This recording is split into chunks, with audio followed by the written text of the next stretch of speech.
There was zero chance of dealing with the ACA issue as long as the shutdown continued. Now, I don't know, 50-50, but there's a lot better chance now than there was this morning because nothing was happening and there was no evidence that another week or another 2 weeks or Thanksgiving or Christmas was suddenly the Republicans were to come to us and say, oh, we want to now talk about the ACA. If they weren't going to do it by now, what's going to change in the next 2 weeks that's going to make them do it? The sum is we are closer to the possibility of work on the ACA tax credits for the people of this country than we were yesterday and than we were a week ago, 2 weeks ago, or a month ago. So this agreement tonight is a win for the American people. We have federal workers that were suffering. We have TSA agents. We have airport controllers.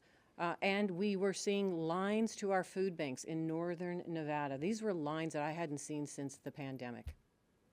And what we have in this bill is the restoration of all the furloughed employees and a guarantee of their back pay, the restoration of all RIFT employees who got RIFT after October 1 with all of their back pay, and a guarantee of no RIFs. No RIFs going forward. 2 million federal workers, not just my 300,000, 2 million federal workers who are not uniformed military now have a guarantee of no RIFs going forward. So they don't have to go into the holiday season with anxiety about what's going to show up on their email one morning at 5:30 a.m.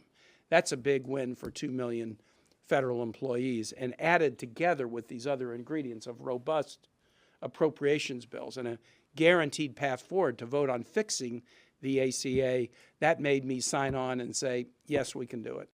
Well, first of all, there was, as long as the government shut down, the clear statement from Senator Thune and the Republican majority, and they control the Senate, the House, the White House, was we will not talk about health care with you.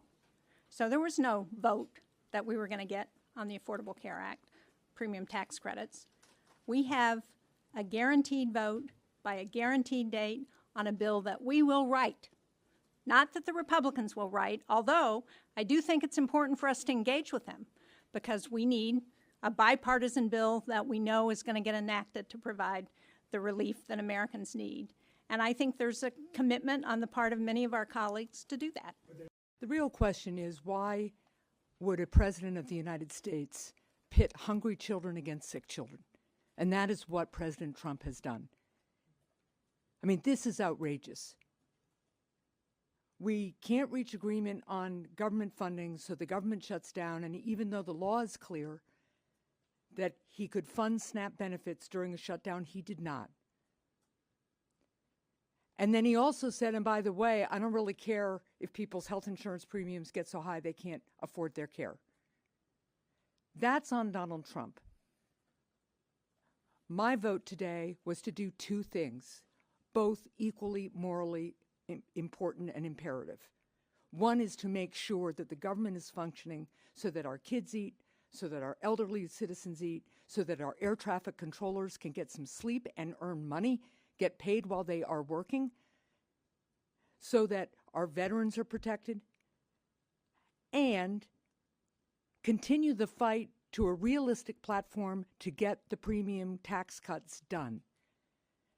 And if that is not successful, then shame on the Republican Party and shame on Donald Trump.